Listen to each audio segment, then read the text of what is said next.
The world of theater is full of stars. But just like in the night sky, sometimes we don't see them all. Some are in the wings, some are maybe up over us in the catwalk. Hopefully they're not under the stage, but you never know. In this series, we are going to meet those hidden stars of the theater, hear their stories, and be inspired by them. So join me on this journey here in my state-of-the-art production studio in my backyard as we meet the hidden stars of theater.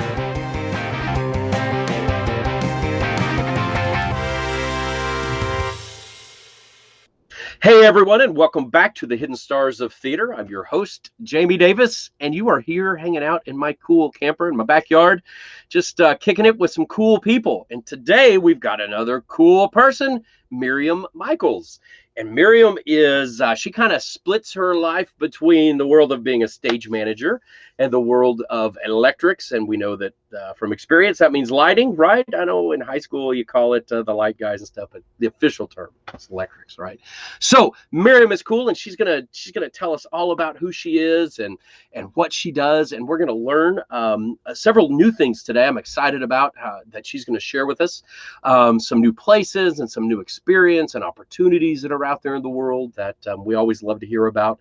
And so we've got nothing else today. The show shots, you know, it's summer, man, everybody's taking off. And so we're going to get into some of that a little later. But right now I'm ready to talk to Miriam. So let's kick it. Hey, Miriam, you with us? Hi. Hey, welcome. Welcome to my camper. Welcome to the Hidden Stars of Theater. Thank you. Absolutely. It is great to have you as our hidden star today and let you shine a little bit here for the world to get to know you and to know all about what you do. Where are you today? Where are we talking to you from? So I'm in Ann Arbor, Michigan. I currently work for the University of Michigan in Ann Arbor, and I am the assistant production manager for University Productions, which is the part of the university that produces all of the shows. Awesome. For the main stage, for the curricular shows. Got you. And a lot of shows, if you know that program, a lot of shows there are, and we're going to talk about that. I think we're going to hear about that some. I think you're going to share some of that with us. So that's exciting. Very good. Well, I tell you what, let's just go ahead and get started. As always, you know, I kind of say, let's start from the beginning, because we want to not just know what you do. We want to know you, because you are the star.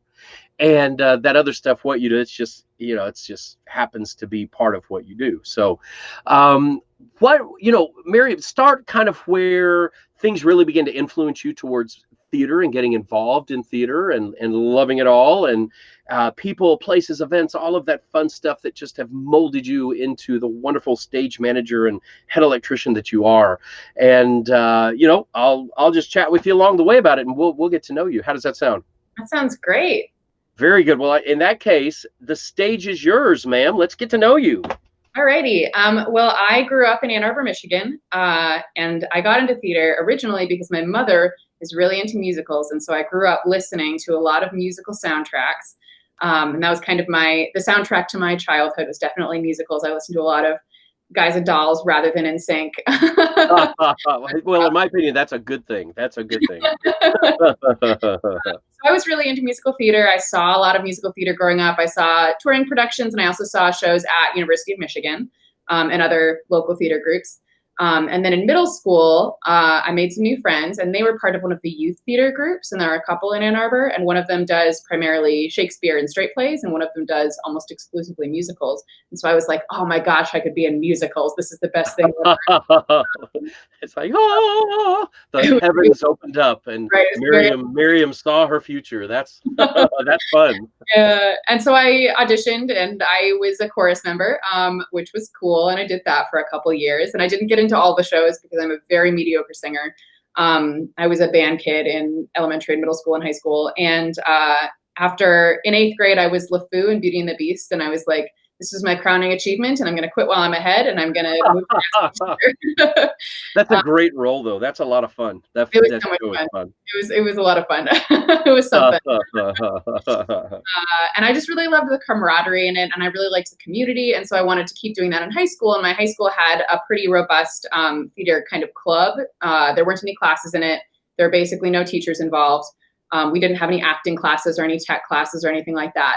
But we put on 2 big musicals every year, and then straight play that we would take to theater competitions, and sometimes another straight play, kind of depending how the season went. And we had, at the end of the year, we would do short plays written by students. Oh, wow. Cool. Yeah, which was a lot of fun. And they were usually, 5-10 minutes, and they would be parodying things going on in school. But I went to band camp before my freshman year of high school to learn how to march, and I met a bunch of kids who worked in backstage theater, and I was like, I really like you guys. I'm gonna come hang out. This is my people. I found them. They're right here. And so when I got to high school, I joined backstage theater, and I wanted to do either lighting or sound when I first got in, because I liked the tech aspect of it, and I liked the idea that I could learn how to control those kinds of things and use that technology. And when I showed up, I liked the lighting kids more than the sound kids, and that is the brutally honest. That's funny. That's funny. Yeah, it's just like you turn right, you turn left, and you end up in a totally different career. Absolutely right. The choices we make as children that steer us along the way. It's somewhat true. I mean, that's how it is. So interesting. You mentioned the band kids. You guys were backstage, right? So the performers, they came from a different program in the school, or? So primarily it was choir kids being on stage, and I think that was mostly because we did big musicals, made it singers in the big musicals, and the better singers were in choir. It wasn't exclusive by any means. There were lots of kids who weren't involved in any of the other arts programs that were in the shows, and there were definitely band kids in the musicals. But I would say predominantly the band kids were backstage and the choir kids were on stage. Well, that's cool though that collaboration happened, because that doesn't always happen in schools. Yeah. And that worked out well for us. When I was in high school, we also had a pretty robust music program. And so, we had marching band, we had classical band, we had orchestras, we had choirs, and there was a variety of each of them. And so that was all curricular. And if we wanted to be involved in it, that was definitely classes that we could take all 4 years. That's great. So it's a pretty good sized school, it sounds like.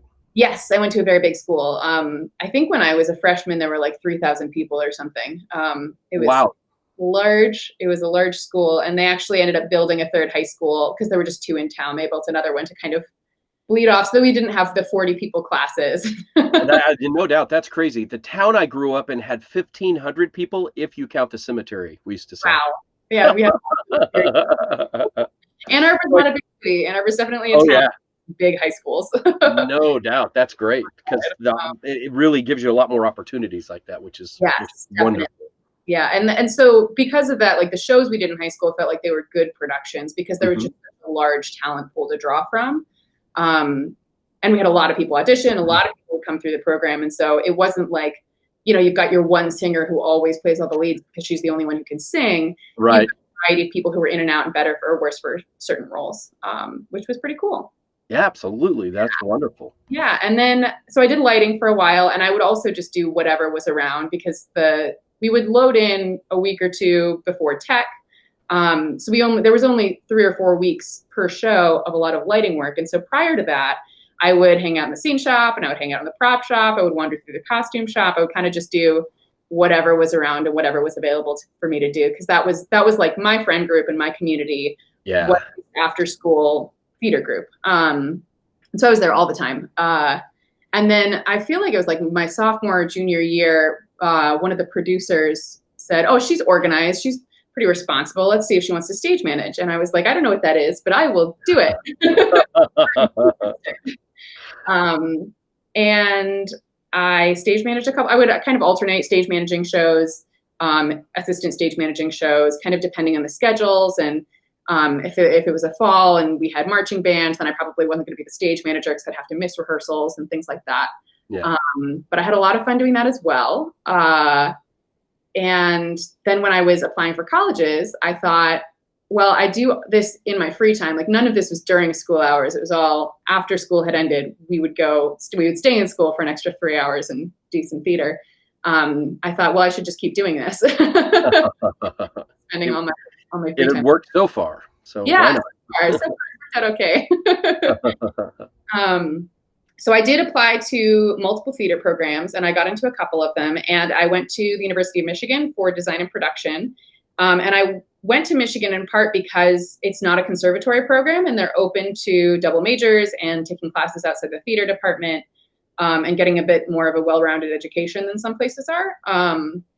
And I was really interested in that. I actually came in as a double major, and I ended up not getting a double major. I got a minor in physics because when I came in, I wasn't sure what I wanted my second major to be.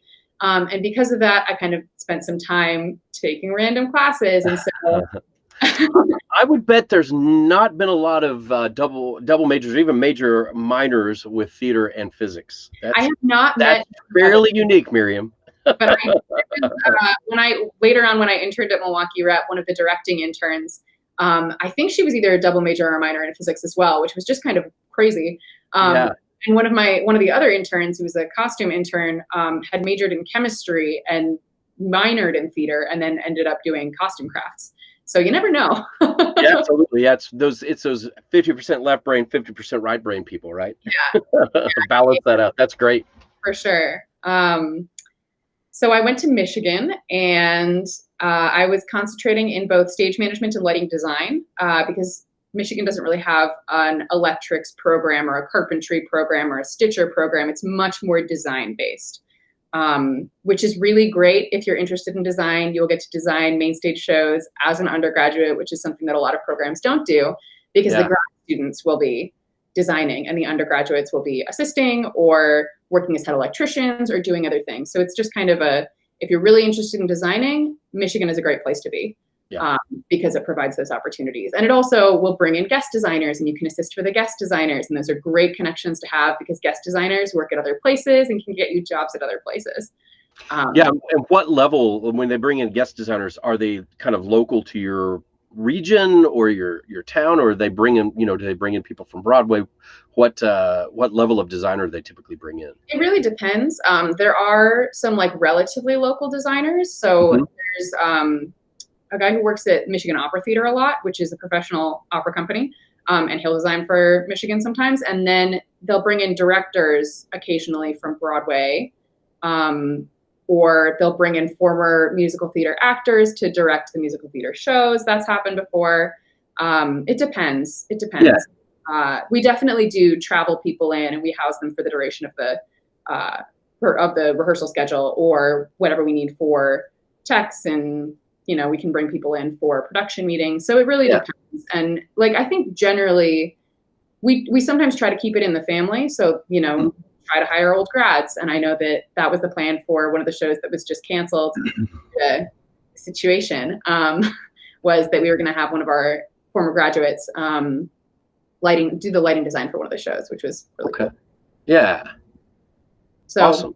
Yeah. When you go out in the world, we try to bring you back in. And again, like you said, it's great for networking, right? Great for those students coming up to meet the people who are already there, and hopefully they're wise enough to write down their contact info and stay connected. Keep in touch. Send people emails on their birthdays. Send people holiday emails and say, hi, I'm still here and I'm still interested in you. Like their posts on Facebook. Yes, exactly. It's a great way to keep in contact with people. So I did a lot of theater at Michigan, which is partly why I just got the minor in physics, because I spent a lot of my time doing theater. I worked with a lot with Basement Arts, known for producing a Harry Potter musical back in the day. And I've been in that. I was Dumbledore for that. Not there, obviously, but here locally. So yeah, it's a lot of fun. That's a fun show. Yeah, and the producing company is really just it's Michigan's tiny version of free theater. All of the shows are free. You don't have to pay to go a single one of them. You don't reserve tickets, which was a problem for Harry Potter musical and a couple of the other really popular shows, which do happen, once or twice a year. You'll get a show that everybody wants to go to, and Studio One is not a big place. And so I was the technical director of it for a while, and so everyone on the board would take turns house managing.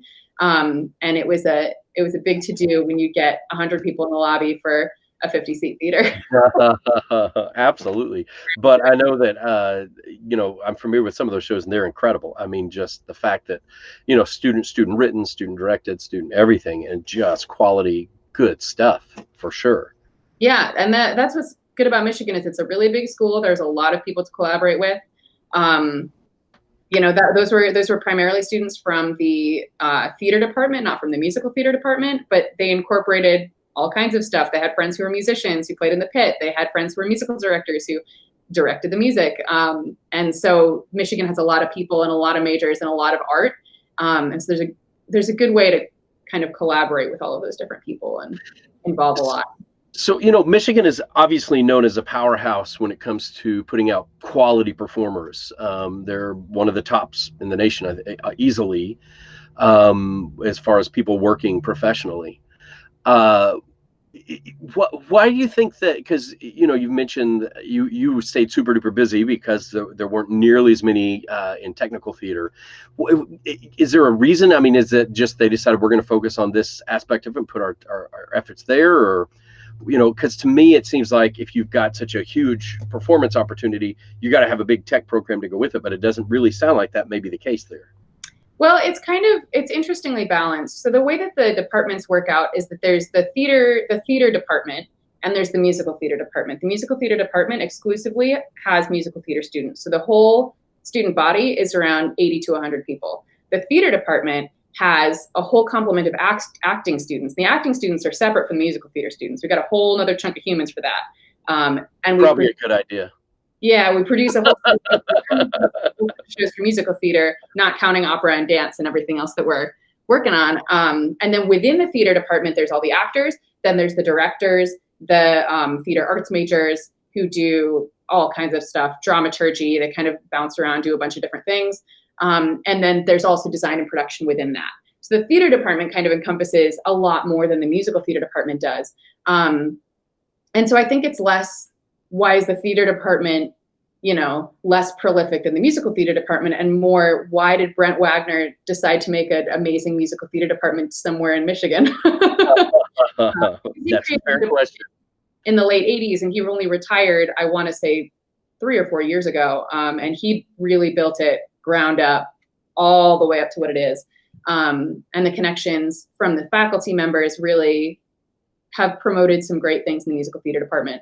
And I wouldn't say that the theater department is less supported. It's just a different department. It's a different program. It's a totally different thing.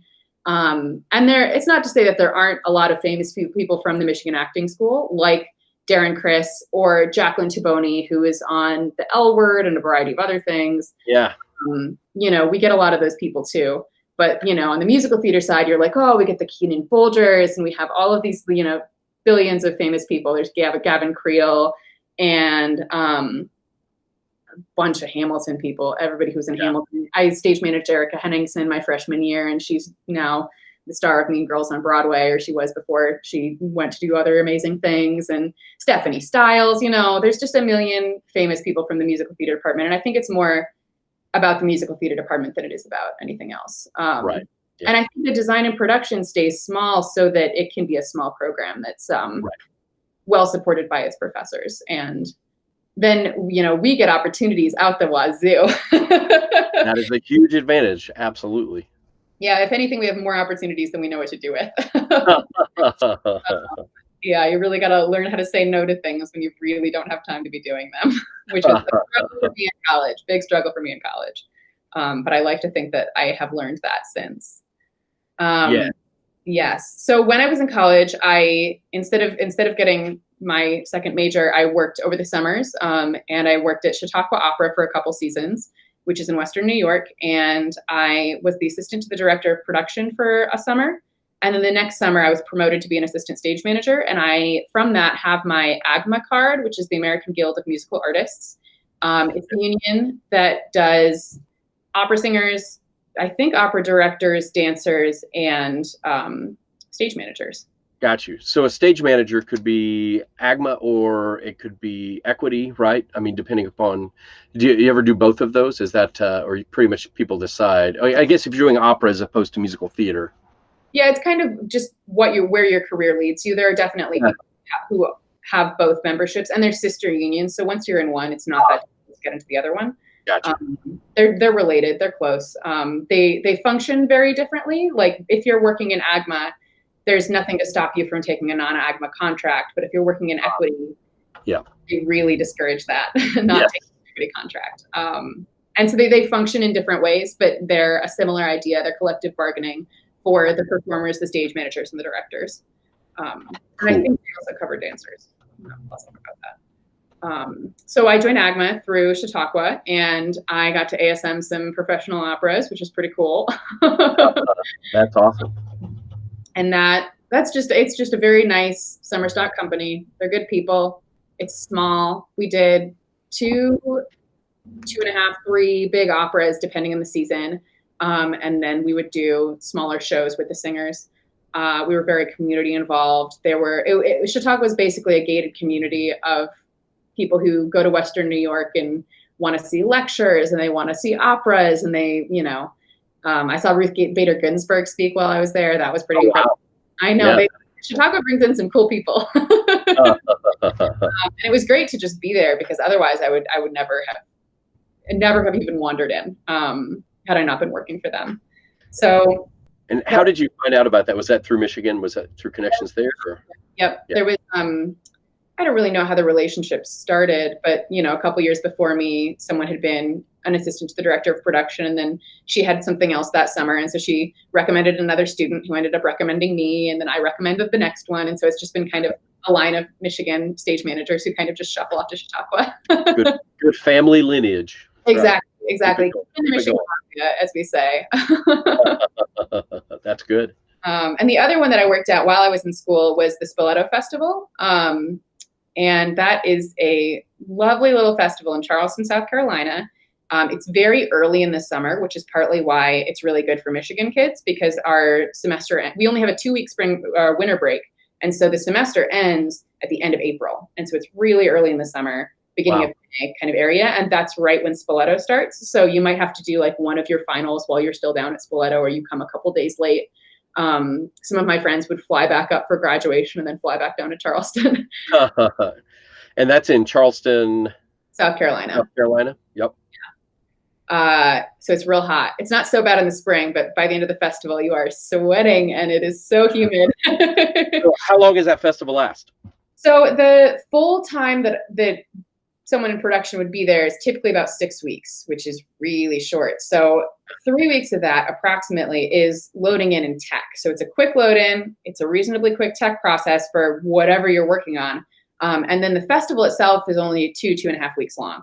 Oh, wow. So it's very short, it's very intense, and it's very concentrated. And I'm pretty sure it's impossible to see every single show that happens there, because there are so many that are literally all happening at once. On a Tuesday afternoon, there could be 3 or 4 different performances going on, and I'm pretty sure I'm underselling how many shows there are. How many venues in that town? So I'd have to look up how many actual spaces there are. I want to say it's around 15. Wow. And then in terms of big indoor venues, it's 5 or 6. And then there are some really big outdoor venues that do evening shows. So there's just a lot going on. And I went there as an electrician, mostly because that's what my friends were doing, and I was following the crowd. There you go. And so what I learned at Spoleto was how to be an electrician, because at Michigan I was learning lighting design, and it's just a very different discipline. Right. There's a lot more technical involvement. There's a lot more learning how to run power, learning how to run data, learning the most efficient way to get the power places that you need it, learning why. And it was also very helpful for me in terms of design, because you learn why designers are putting certain lights in certain places. You're seeing what's possible, because there's so much, especially like one of our theaters at Michigan has a pretty strict rep plot, and you can move things around a little bit, but they don't want you to completely redesign the space. They really don't, that's not what we're here for. That's right. And so when we got to Spoleto, there would be nothing in the air. The theaters had very few dimmers, so we would add dimmers in. I learned about the flow of power. We would, plug some touring racks into the wall, and then we would have to spider all of that power out throughout the theater. How do we get power places? Like, I learned about all of those things, and really building a rig from the ground up. Going through, swapping out all the lenses, dealing with all the color, the whole thing. Making it happen. Yes, all the way through. We'd have rental consoles. We'd run data throughout the theater as necessary. We deal with networking. It was really ground up, and I learned so much while I was there. And I have some really amazing mentors from my time at Spoleto. And what's great about Spoleto, I've worked there for 5 seasons total. Wow.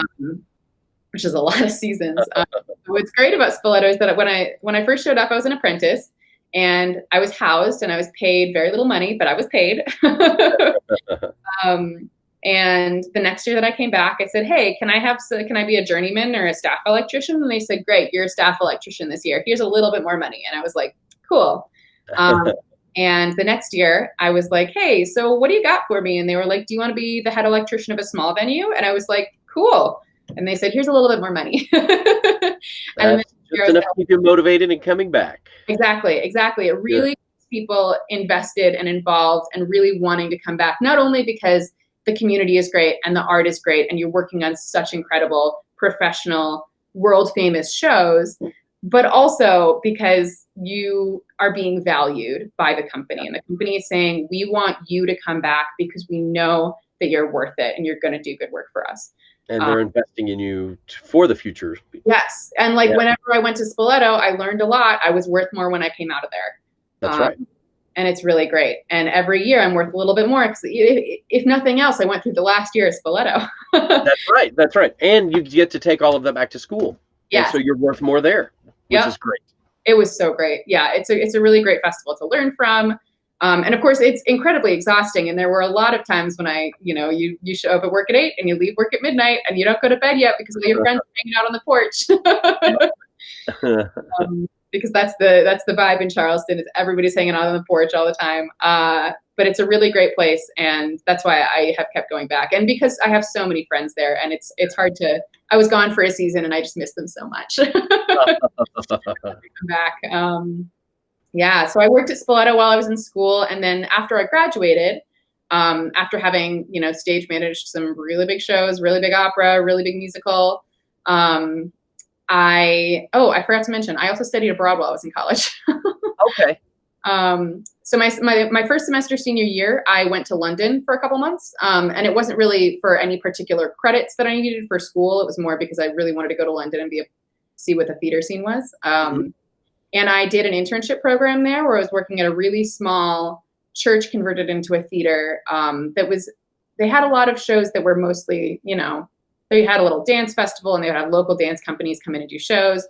I remember for Halloween, there was a Frankenstein that was there. That was some little theater group that came in and did Frankenstein. And it was like semi-professional on their end. And, the theater that I worked for had some permanent staff and a little pub restaurant in the back, of course, because in London, all theaters have pubs and all pubs have theaters. That's great. Which is lots of opportunity. It's the best way to be. And there's just so much theater going on there, and it's all really good theater. You can see a lot for £8 at a pub, and then you can go to the West End and see something for more money that's also going to be amazing, and it's going to be very different and very cool. And there's just the quantity of it is really incredible. There's just a lot of theater going on. And it's comparable to New York in that, but it's different. And I really recommend if anyone can get there. It's just a wild, wild theater scene. So the international internship programs like that, is that a fairly competitive thing to try to be a part of, or do you think if somebody has the resources and the time, it's available to whomever can do it? I think it's pretty available. That was my impression of it when I was there. And very few people from my program did those kinds of things just because they were busy doing other stuff. And I knew 2 or 3 other students who were studying abroad. And so I think that those programs are pretty available. I mean, there are other schools, I know NYU has a relationship with Abu Dhabi. And so those kinds of study abroad relationships can also be really beneficial. And the Michigan Theater School doesn't have anything specific. And so I just went online and looked up international internships for college students and found one and went. Did it delay your graduation at all? I mean, are you able to get enough credits to stay in line with finishing in time? Yeah, and I also the year before I'd taken an extra class or 2 for a couple semesters, so I could kind of. Of course, you did. You're an overachiever. In all your spare time between physics and all of the extra, My junior year was pretty rough. I was stage managing a gigantic opera, and of course, Tech Week was midterms for my physics classes. Oh, that's brutal. That's brutal. It was really vicious. I remember leaving Tech, and it was all a guest design team. So it's all these professional people who don't have to go home and do homework. They're going to go home and have a glass of wine and relax and go to sleep and not have to come back until 2 p.m. And I had a final at, or a midterm at 9 a.m. the next day, and I was like, I'm really glad that you're having a good time chatting right now, but I really need to leave the theater, so let's wrap up this meeting. Let's go. But yeah, so it was fine for me. I also know that at least some of the credits would have transferred over had I chosen to have them do Right. that. Cool. So, there are options. So that was my first semester senior year. And then I graduated after stage managing The Music Man, which was a lot of fun. Love that show. Good show, quality stuff. About to hopefully open on Broadway again soon. Yeah, we'll see. With Hugh Jackman. Is that right? Yeah. Yeah. In fact, the assistant music director was a guest on our show just a few episodes ago, Paul Regano. Cool. For that show. Cool. I know. He had all kinds of cool things to tell us. So. Oh, that's great. That's awesome. Yeah, that's a good show. It is a quality musical theater show. I really enjoy The Music Man. It is. And I had a lot of fun working on it. So after that, right after I graduated, I went back to Spoleto. That's what I did. Love me some Spoleto. And I think I remember you telling me this before, where the name comes from. Oh, the Spoleto Festival. So it's the Spoleto Festival USA is the full name of it, because there's a Spoleto Festival in Italy that's a sister festival to it. And I think the USA version was created in the 60s as like a parallel to the Italian Spoleto Festival. And that's kind of its roots. But it's been part of Charleston culture for a good 50 years. And so any plans to ever try to go to the Italian one? I have not even thought about that. How much fun would that? Miriam, come on. You got to think of these things. How much fun would that be? That would be wild. I still remember in one of my classes in college, just looking at wild theaters. There's a theater in Italy that's like in the water. The whole theater is floating. And I've wanted to go to that ever since I saw that slideshow. Yeah. I think there's one in Germany as well, a big opera one. Yeah. A friend of mine actually has performed on. Because I remember he posted pictures, and it's just amazing what they do there.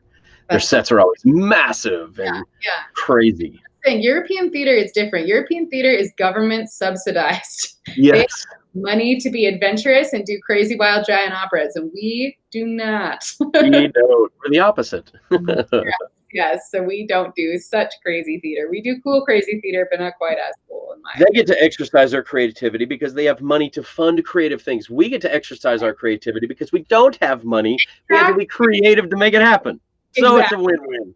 Yes. Oh, for sure.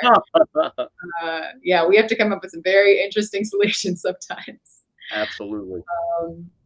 So I did Spoleto again, and then I went to the Williamstown Theater Festival, which is in the Berkshires in Massachusetts. Very pretty place. And it's where all the Broadway people go when they are sick of New York smelling like pee in the summer. Berkshires, and they all come to the Berkshires. And so I worked on shows designed by Jennifer Tipton, Tony Award-winning lighting designer. Wow, that's awesome.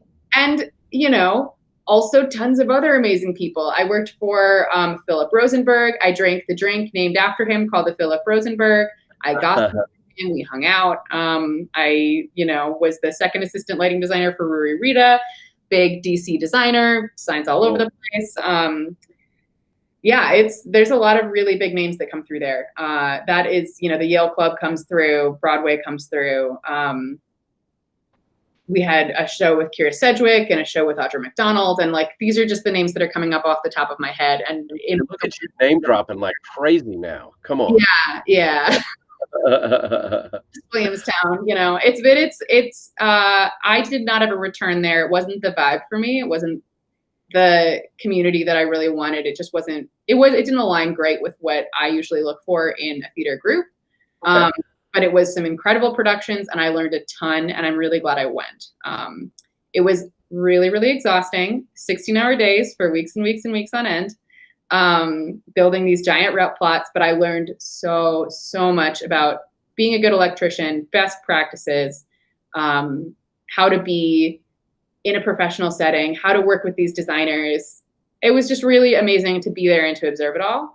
But it wasn't my vibe. And I also think that it was not my vibe in part because my life goal is not to be a New York Broadway lighting designer. There you go. My life goal, I might have been a lot more into Williamstown. And if you want to, if there are people out there who want to go to New York, Williamstown is a road directly there. That's all about meeting the people that are there because they're going to go back to New York after Williamstown, and hopefully then you can reconnect. Yep, exactly. And I definitely did that because after that, I had a internship lined up at Milwaukee Repertory Theater for to be their stage management intern, and I had a couple months off. And so I went to New York and I capitalized on my Williamstown connections, and I worked for my Williamstown supervisors during Fashion Week, and I made a bunch of money. And I went to previews of shows that designers invited me to, and Cool. did the whole thing, which was really great. And New York is not for me. You know, it is true that if New York's not for you, it doesn't take long to figure it out. Yeah, yeah, and it's not that hard of a city, I think, to like learn what you like, what you don't like about it. Right. Given the connections that I had between Michigan, Spoleto, and Williamstown, I could have worked there. I could have gotten plenty of electrician work there, but it wasn't really what I wanted to be doing, and the city is not really for me as a place to live, or at least it definitely wasn't then, because I just graduated. I was really stressed. I didn't know how to make money yet. Didn't know how to be a professional in the real world without school, and so it was just bad timing. So I was ready to go when I left. two months and out. Yes, the 2 months, and then I went to Milwaukee, and I did their Christmas Carol and wrinkled their children. Met a bunch of really cool people, and they offered me to stay on for another year as an apprentice. And I was like, I don't really want to be in Milwaukee right now, but thank you. And I appreciate it. And I learned a lot there. I acted as a PA a lot. I took a lot of line notes. I made a lot of coffee. Line notes. That's a term that we hear occasionally. I've never had anybody explain to our listeners what that is. Just break it down for us real quick. And I bet that they've even taken line notes and haven't known that. Probably so. So basically, it's just an actor is up on stage. They're mostly off book. They mostly know their lines, but they're screwing a couple things up. And so I would take a note and say, this is what the line should have been. This is what the line you said was. And then I make a little list of it for them, and I hand it to the actor at the end of rehearsal. And that's a line note. Yeah, and if it's not something you know what it is, and you don't do that in your productions, it's a great idea. It helps people learn their lines much sooner to be able to, at the end, to have a list of the ones you forgot, so you don't forget them next time. Yes, exactly. Then they can go through and say, oh, I always say which instead of that. And I know that this is important to the writer or whatever it is. You know, I always screw up this one word. I always get this name in the wrong spot, and it screws up the cadence of the sentence. It's like a very good way for actors to go through, figure out which lines they need to work on, come out and know their lines better, be better off book. It's job. Also, if you're a director, a great way to have documented the fact that you did already ask them to relearn that line. Very true. Very, very true. I dealt with that in New York a little bit because I was working on this tiny little off Broadway show in Greenwich Village at the New Ohio, and one of our actresses just like could not get her lines in her head. And I spent time outside of rehearsal. I would like Skype her from my apartment, and I would take a billion line notes. You know, and the director was like, okay, but you wrote that down before, right? And I was like, I wrote that down before. Got it right here. Yep. Yeah, so that's a lot of what PAs, second assistant stage managers, it's a lot of line notes, and it is not super exciting, but it's very important. And so that I had a good time at Milwaukee, and from there I was looking at new summer stocks because I didn't want to go back to Williamstown. And one of the stage managers I was working with had worked a lot at American Players Theater up in Spring Green, which is, you know, everybody who works at Milwaukee Rep works at American Players Theater and vice versa. They just walk back and forth up the street. And also, for some reason, everybody who works at American Players Theater also works at Utah Shakespeare Festival. And I don't know why that pipeline exists, but like all of the regional theater actors jump back and forth, and like the stage managers jump back and forth. You get designers and directors, and everybody kind of goes back and forth those two places. And so one of the stage managers I was working with at Milwaukee Rep said, hey, you should apply for one of the assistant stage manager positions at Utah, because they, you know, you might be able to do something that starts halfway through the summer, because I really wanted to go back to Spoleto.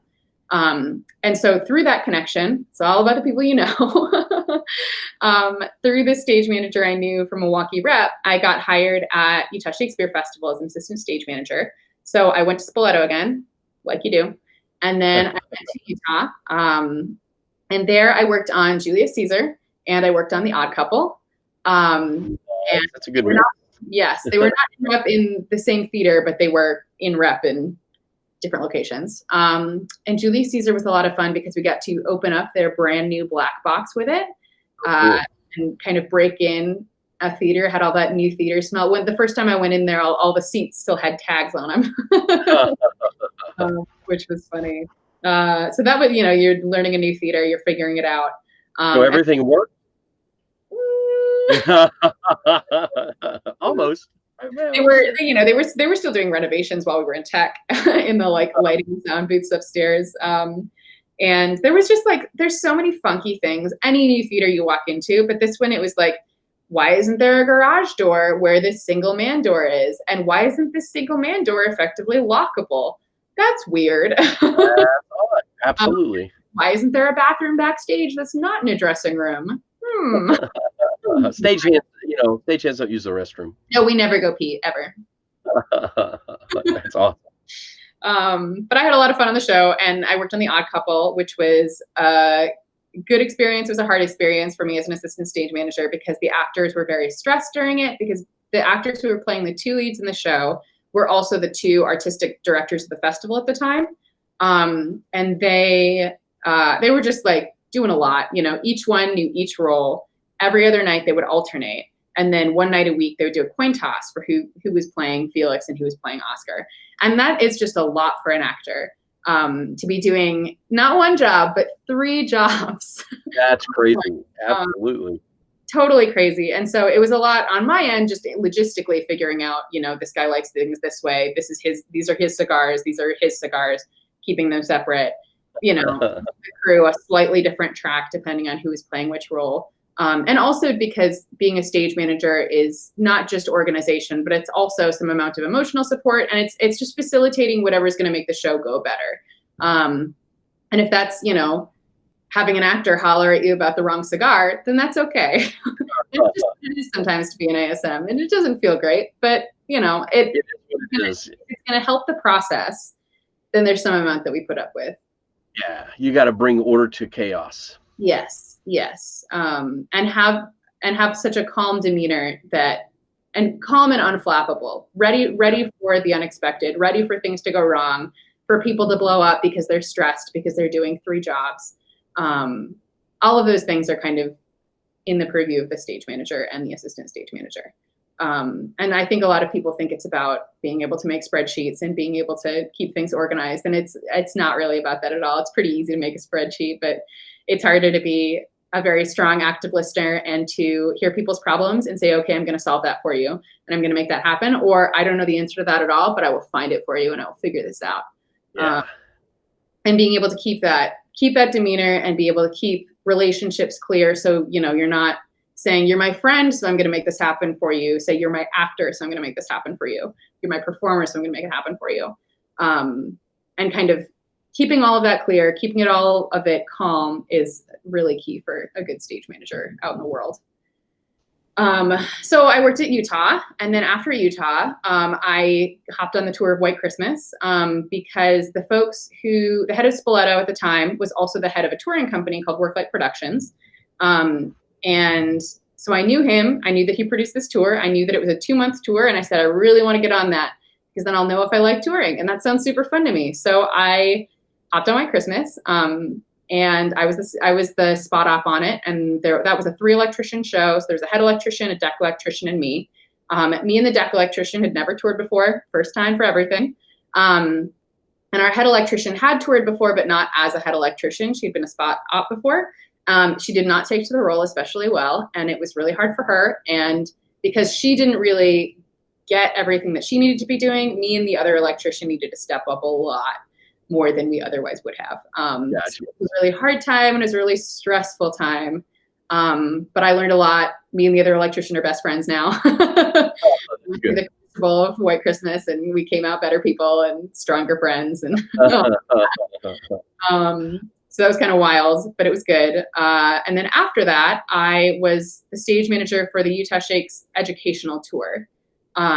So jobs beget jobs beget jobs. Spoleto got me White Christmas. Utah Shakes Festival got me the Utah Shakes educational tour. And that was a lot of fun too. We did a Midsummer Night's Dream, 75 minutes long, so cut version, with 7 actors, everybody playing multiple people, and traveling with us in a 116-foot box truck and 2 minivans, where me as the stage manager, a company manager who dealt with all of the hotels, all of the housing, communicated with all of the venues, including high schools and elementary schools and correctional facilities and professional venues, kind of the whole gambit.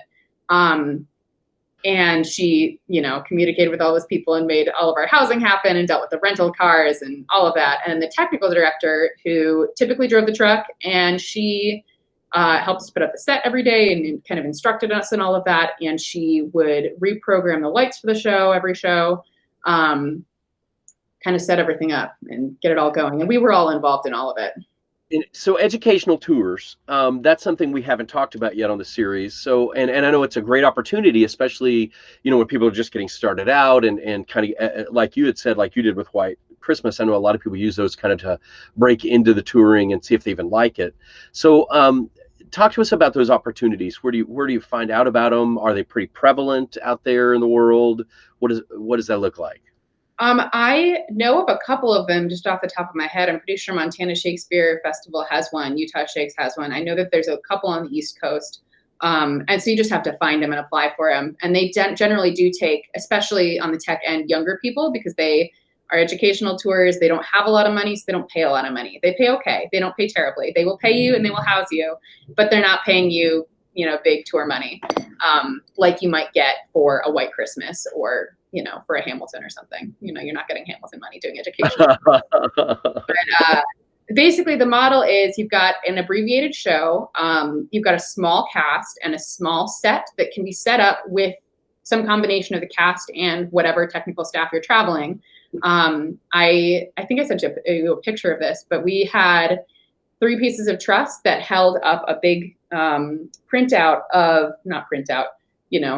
painted on scrim of the first page of the first folio of Midsummer Night's Dream. And we had some trees that we would put together that were made out of foam, and they were on wheels, and that was most of the set. There were some rocks. Keep it simple. Yeah, keep it simple, keep it easy to set up, and keep it modular, because we also were performing in like gyms and auditoriums, but we were performing on turf, and we performed once in a carpeted room that had a step in the middle, so we couldn't wheel the trees over the step, and so we had to kind of re-choreograph all of the business because we couldn't do half of the business. Flexibility. Yes, exactly. And the whole set was intended to be 20 feet tall. As the backdrop was intended to be 20 feet tall, but we could, or 16 feet tall. But we could just not put up the second half of the truss and make it 8 feet tall when we were trying to switch classrooms. So that's kind of how educational tours go. And you do a show somewhere.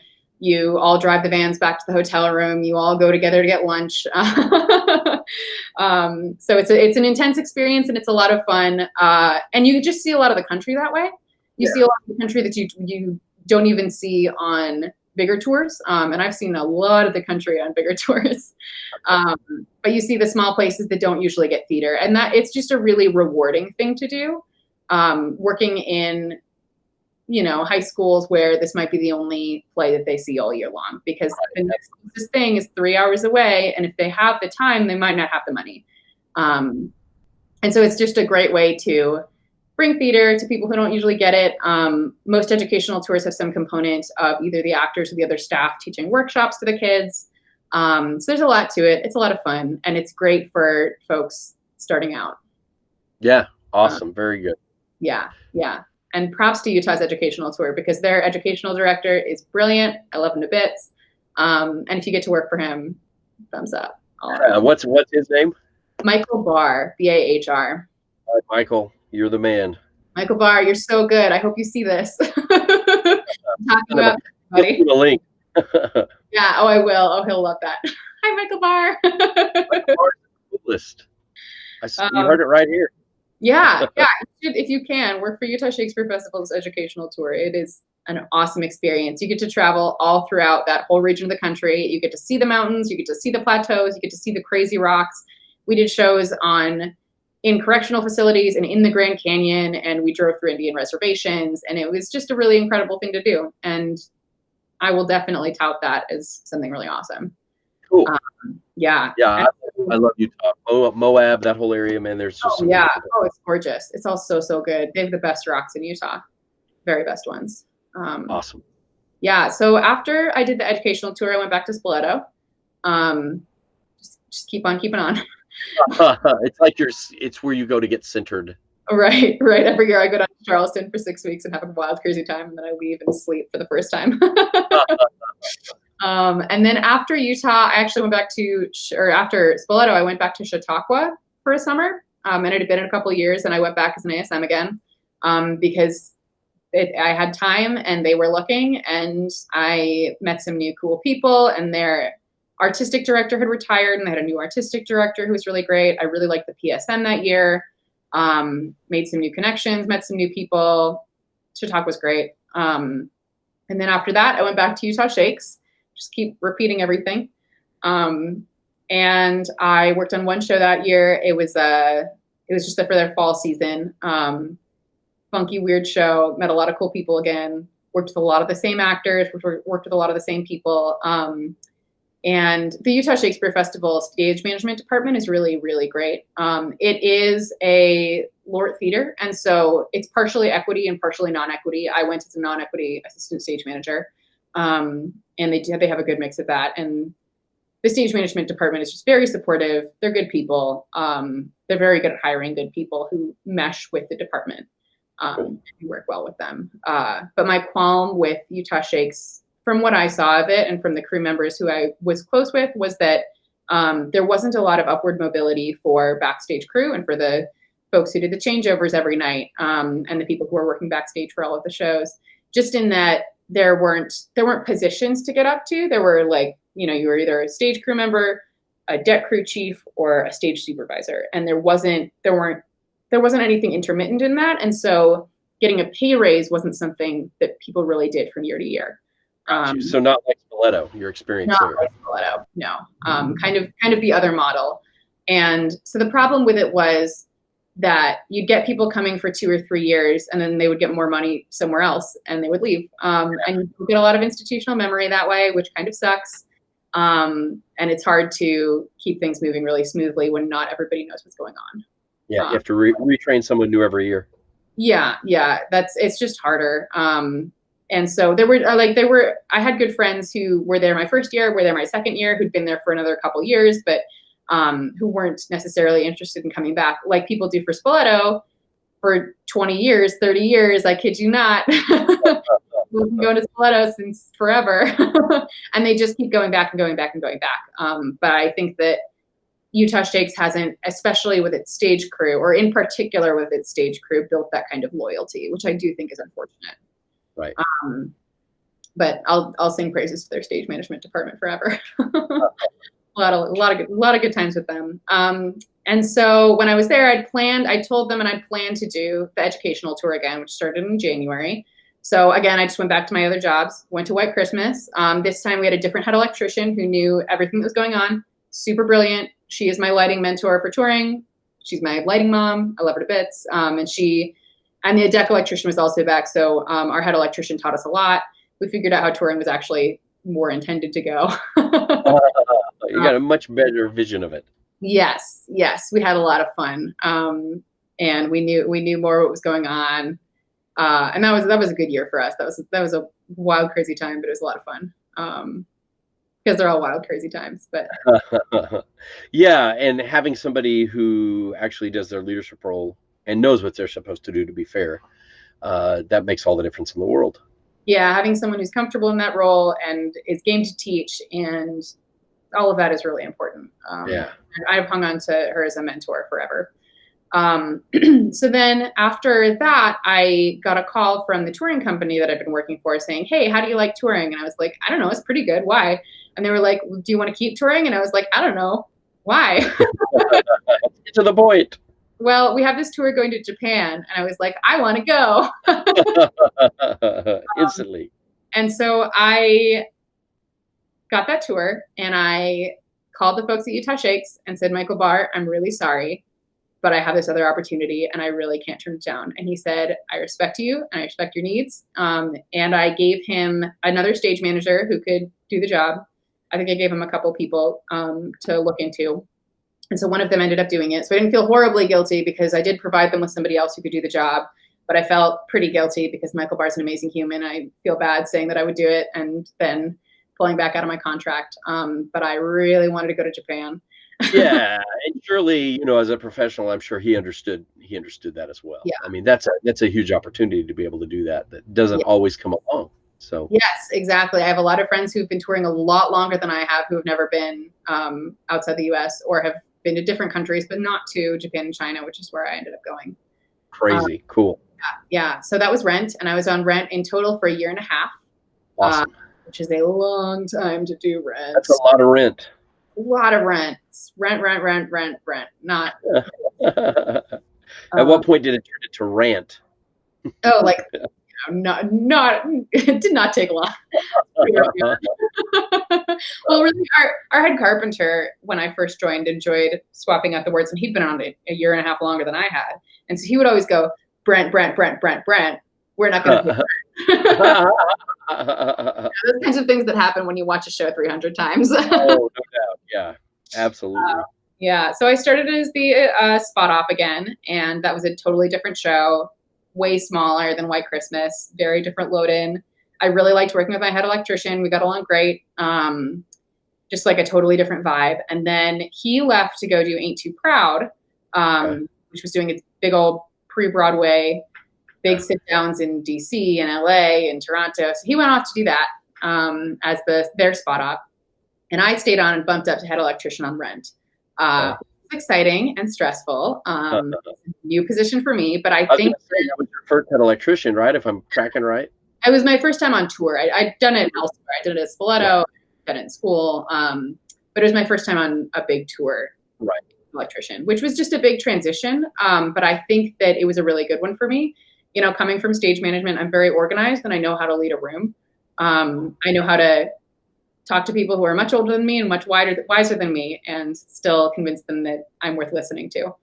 And is that a skill that you learned during some of your summer jobs? I mean, obviously, as a student, it sounds like you worked at some places that had some older actors and things like that.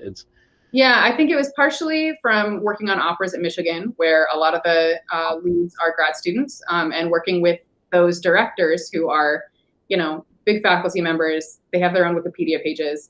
That's cool. Working with those kinds of people and working at Spoleto, working in a lot of different places. And I think also it's partially like a personality thing that you kind of have to teach yourself to be able to command a room. And that's very important if you're going to work in any lead position anywhere, especially in theater, especially if you're going to be leading a crew of 12 people. And especially if they're all older and has been doing the job twice as long as you've been alive, which is true. Many of the places that we played. So I think that it's something that came relatively naturally to me. I know that there's a lot of people who struggle really hard to get that commanding presence going. But I think it's really important. And I think that when people like head electricians or heads of any department have a rough time, it's in part because they haven't figured out how to make themselves a commanding presence, how to, walk on stage and have people look at you. Right. But do it in a way that's very respectful. I mean, it's got to be a good balance. Yeah. Exactly. Good people skills. Yeah. Being able to introduce yourself to someone, be humble, and still have them know that you're in charge. Yes. Being able to laugh with them at 6 a.m, but it's 6 a.m. and you both don't want to be there, but you're both going to be there and you're both going to put up a show. And drink lots of coffee together. Yes, lots of coffee and donuts at break. The most important things. So we got ready for Japan and China, and then we went to Japan in the next fall. And Japan was amazing and so dreamy. And we played Tokyo for 2 weeks. The audience was super receptive. They really, really loved us there. It felt amazing. The stagehands were incredible. Our translators were great. Stagehands all were like highly skilled labor. They knew what they were doing, like at least as well as we who brought the tour with us did. They were all just really, really lovely, really smart, really welcoming people. Honestly, it was easy. Loading and loading at the show was not hard at all. And then we went to China, and it was a very different experience. But it was hard, and we had a lot of unskilled labor, which we get in the US too. Like I've worked with many, many people who effectively walked in off the street and have never been in a theater before. And when I say, can you bring that light downstage, right? They say, can I bring the what, where? The light, take it over that way. See that corner? Put it there. Yeah. And like, that's we deal with it. It's what we have to do. Like, you go to lots of places in the US and you don't have skilled stagehands, or you have folks who have just joined the union, or you have folks who aren't stagehands and you're playing a non-union house, and it's just whoever's there. I've loaded in with high schoolers before, done the whole thing. And so China was just an exercise in patience and exhaustion. It's a very different culture, and we were there for 9 weeks playing 7 venues. Wow. It was a lot. That's a lot. That's crazy. It was bonkers. It was a nutso experience. Like, I'm glad that I went and did it. I don't think I would take that away from myself, but I would think very, very hard before taking another contract going there. Because it's one thing loading, like, working is hard when you don't speak the language, nobody speaks your language, you don't speak theirs. And I put in a bit of effort to learn Mandarin, but tones are really hard for me apparently, and I couldn't get them into my head. They couldn't understand me at all. That's a tough language. Yeah. Well, and, like, English is hard too, so I'm not mad at them for not knowing English, but having our translators be people who didn't know any of the specific language that was needed, like how to coil a cable. It's a fun thing you don't learn in high school English, but, like, you really need it if you're loading into a theater. And so those kinds of things were very hard. But even outside of that, it was just like ordering at restaurants. You have to find the place with the pictures, and there was a lot that we figured out, and a lot that was really difficult. Public transportation is so much easier in all of China than it is in the United States. It's really easy to take the subway. But sometimes you go to a restaurant and you're like, I'm afraid I'm going to accidentally order fish heads, and I'm not that's not a good day. Yeah, pro cons all around. China was super duper hard, but I had a lot of fun, and I feel like, our crew bonded pretty well with all of the hardships that were there. Yeah. A lot of crazy stuff. Some of the translators who traveled with us, I just want to say, are brilliant people, and I'm so grateful for them. And they really knew what they were talking about the whole way through. And when I talk about the other translators, it was folks who were hired, basically by the venue to come in and help out. And like we had a spot op who traveled with us throughout, and she was kind of our lighting translator, and she was so great. And, like, oh man, we couldn't have done it without her. So China was real hard, but then we came back and I kept touring rent. And then I was like, I really got to stop with this rent thing. I'm really over it. And so I talked to the head of the touring company, and I was like, I really want to leave. And he was like, how do you feel about assistant production managing? And I was like, that sounds cool. Yeah. And he was like, well, we're looking for you to join, like, later in the summer. And I was like, can I leave Rent though? Because I never ever want to watch Rent again. And he said, okay. And so I ended up kind of training for my assistant production manager job while I was still head electrician by hiring my successor, and interviewing folks, which is typically production manager type thing, not usually on this end of things, and not usually as a head electrician job. And so I trained up my successor and I left, and then I went back to Spoleto. That is awesome. Yeah, it was fun. They hired me to be a TD, which is a bad idea because I'm really bad at carpentry.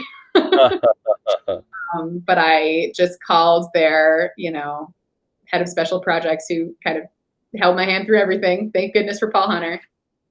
Thanks, Paul. I'm going to send him later. Nice.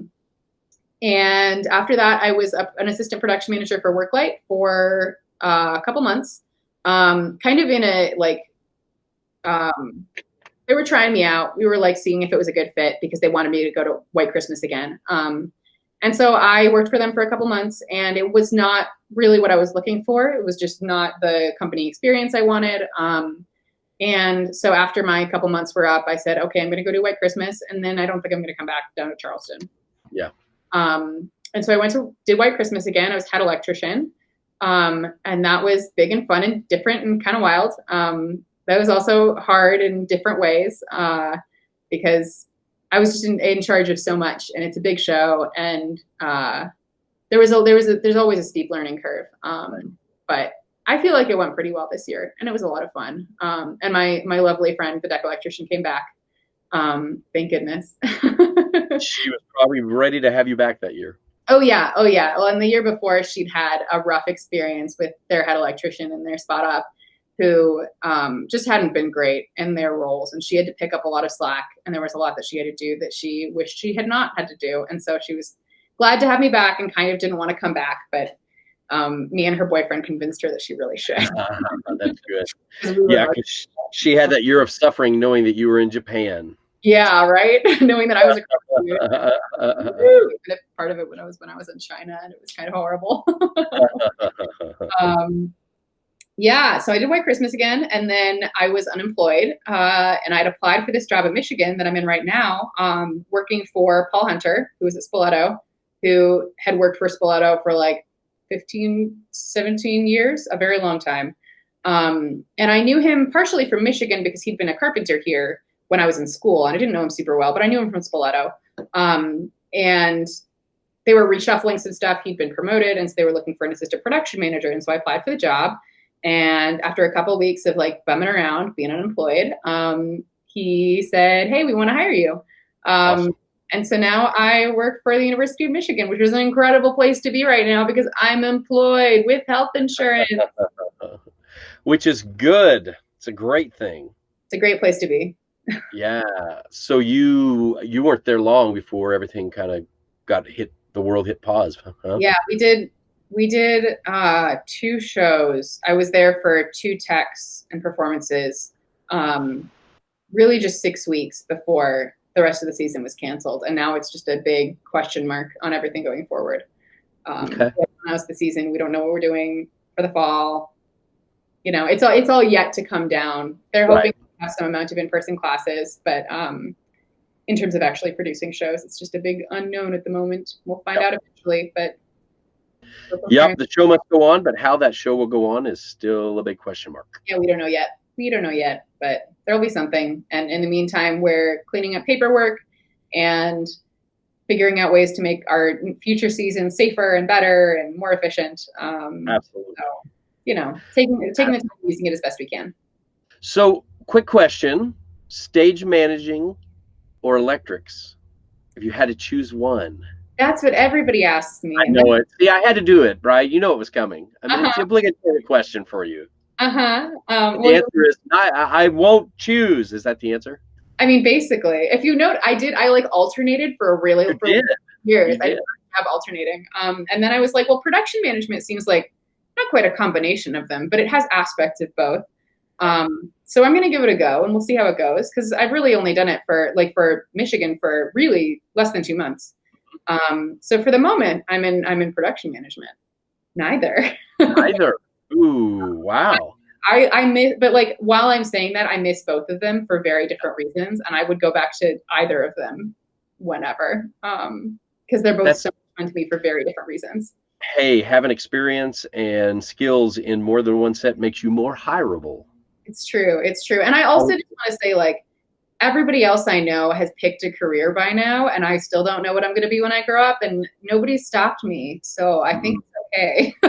Yeah, I'm 50 and I'm still trying to figure out what I'm going to do when I grow up. So It's so true. We keep going. You know, you can pick multiple careers and just kind of chug along until nothing wrong with that. Falls into place, you know? Right. That's right. And hey, as long as you're learning and doing good in the world and having a good time, why? Yeah, might as well just keep going. Awesome. Well, speaking of keep going, couple things here. We're just almost out of time. And so, man, what a great story, Miriam. Just incredible. And as always, we've learned some great things through it. And we've got more things that we're going to learn. Just a little teaser. We're going to do a bonus video where Miriam's going to teach us about what a spot op does, and even share some actual, I think, script maybe with us a little bit. And so be sure to watch the bonus video that's coming up after this one. You don't want to miss that.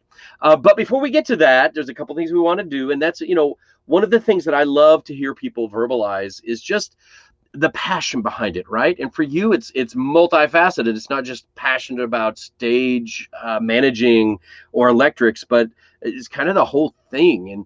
And so, you know, when you think about that, what is it that just the mornings you get up and you're just perking, excited, and ready to go, full of passion? What do you think it is that generates that passion within you? I mean, honestly, like, it's different per job. I will say that. But what I think that when I think about it, like, when I miss stage management a lot, it's a lot about the interpersonal connections and the relationships that I make, and being able to run a deck backstage and having people depend on me is just kind of where I want to be. Yeah. What I want to be doing. I want to be solving problems. I want to be making things run smoothly. I want to be making things more efficient. And I want to be helping all these people, and I want to be facilitating them to do the best art that they can be doing, you know? And then when I think about what I really miss about being an electrician, it's like waking up and doing this load in, and when it all just goes up really fast and it all goes bam, and it's like 1 p.m. and it's only been like 5 hours and you have a show up and it's amazing. And I love the concreteness of it. Like, I worked really hard for 6 hours and now I have something to show for it, and we're gonna have a show tonight and it's gonna look good. And I did it well, and I did it efficiently. And I think in that way, it's the concrete product. And again, I love the people I work with. I love working backstage. And when I'm a stage manager for too long, I miss being an electrician because I miss being in that environment. Talking with other electricians and complaining about Mac 2Ks and how they're,